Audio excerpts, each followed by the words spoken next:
Chères auditrices et auditeurs, bonjour. Je suis Yannick et bienvenue dans cette nouvelle série du Coin des familles consacrée aux allergies. Pour mieux les comprendre et pour celles et ceux qui en souffrent, essayer de mieux vivre avec. Aujourd'hui, près d'un Français sur 3 souffre d'allergies et les scientifiques estiment qu'en 2050, près d'une personne sur 2 serait concernée. Déjà, avant d'aller plus loin, commençons par poser les bonnes bases. De manière générale, on va parler d'hypersensibilité, qui est une réponse anormale et excessive pour une substance ou molécule étrangère, c'est-à-dire un antigène. Et ce, même à des doses très faibles. Or, il faut différencier l'allergie, qui est une hypersensibilité liée au système immunitaire, de l'hypersensibilité non allergique, qui ne dépend donc pas de celui-ci. Et il s'avère que ce type d'hypersensibilité est assez bénin, mais ces signes ressemblent fort justement à une réaction allergique. Ces réactions peuvent survenir suite à certains aliments ou médicaments et résultent souvent d'une défaillance en une enzyme qui va assurer la dégradation d'un composant ou d'un aliment. Pour être plus clair, prenons l'exemple de l'intolérance au lactose. Celle-ci provient souvent d'une insuffisance en une enzyme, la lactase, qui dégrade le lactose en galactose et glucose.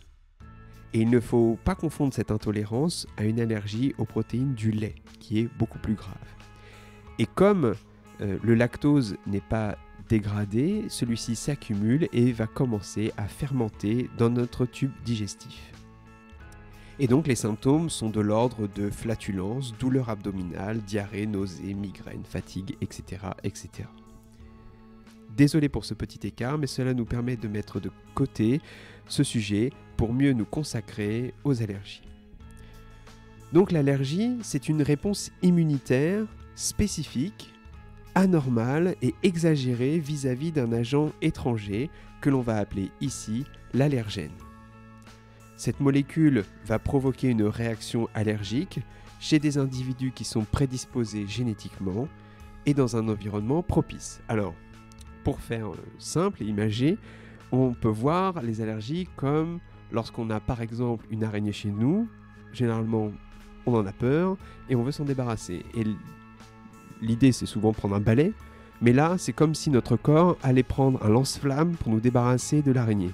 Alors bien sûr c'est très efficace, il n'y a plus d'araignées, mais en revanche, les dégâts causés par le lance-flamme sont relativement importants. Et bien, les allergies, c'est à peu près ça. Alors, toutefois, il faut voir qu'on ne réagit jamais fortement suite au premier contact. En effet, nous avons tout d'abord une phase dite de sensibilisation. Notre corps est protégé de l'extérieur par différentes barrières, la peau, les muqueuses respiratoires ou digestives.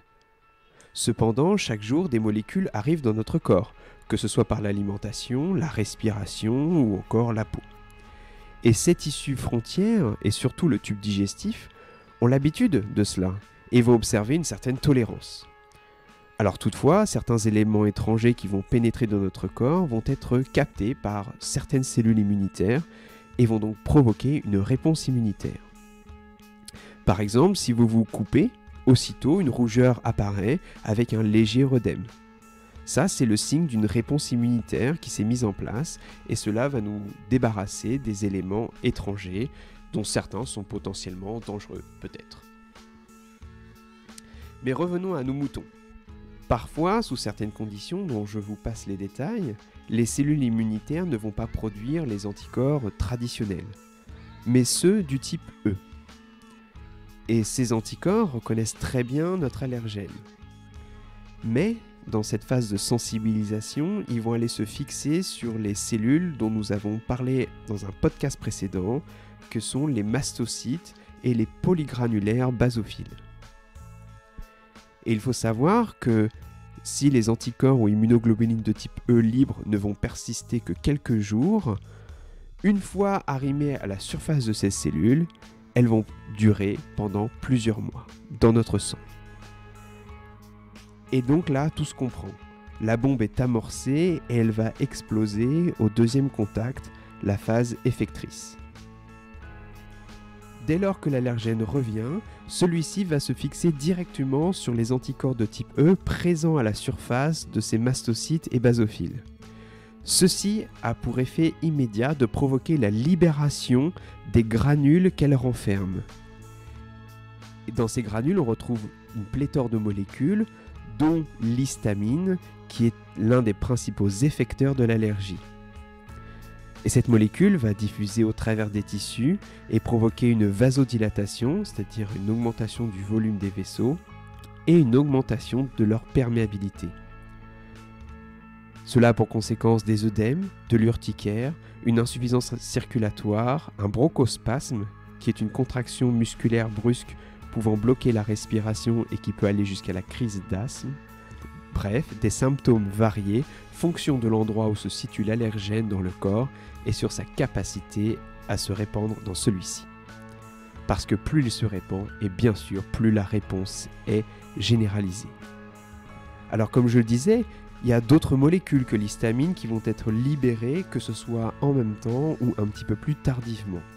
Et celles-ci vont avoir pour rôle d'enclencher et de maintenir une réponse immunitaire et surtout une réponse inflammatoire assez forte.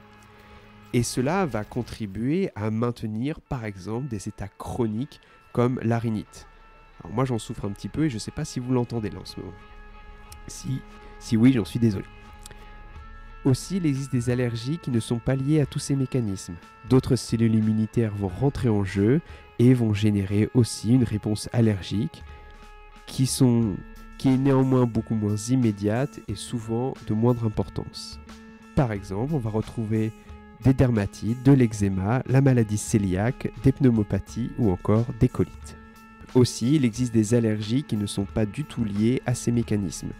D'autres cellules immunitaires peuvent rentrer en jeu et provoquer également une réaction allergique. Celle-ci sera néanmoins moins immédiate et beaucoup moins importante. Et on va du coup retrouver un peu dans cette catégorie certaines dermatites, de l'eczéma, la maladie cœliaque, des pneumopathies ou encore des colites. Alors je sais, cet épisode est un petit peu riche, mais grosso modo, vous avez dans la grande famille des hypersensibilités les allergies d'un côté, dont certaines à cause des anticorps de type E sont immédiates et assez importantes, et d'autres faisant intervenir d'autres acteurs du système immunitaire. Et enfin, à côté de tout ça, de ces allergies, on va retrouver les hypersensibilités non liées au système immunitaire, comme les intolérances. Alors dans les épisodes qui suivent, on va prendre des exemples un petit peu plus concrets pour vous aider à mieux faire cette différence. Aussi, on va vous expliquer comment fonctionnent les différents traitements que nous prenons. Concrètement, dans le prochain épisode, on s'arrêtera sur l'asthme et ses traitements, donc des antihistaminiques à la désensibilisation. Puis, dans un autre épisode, nous parlerons du choc anaphylactique et des allergies alimentaires. D'ici là, portez-vous bien, moi je vais aller me moucher.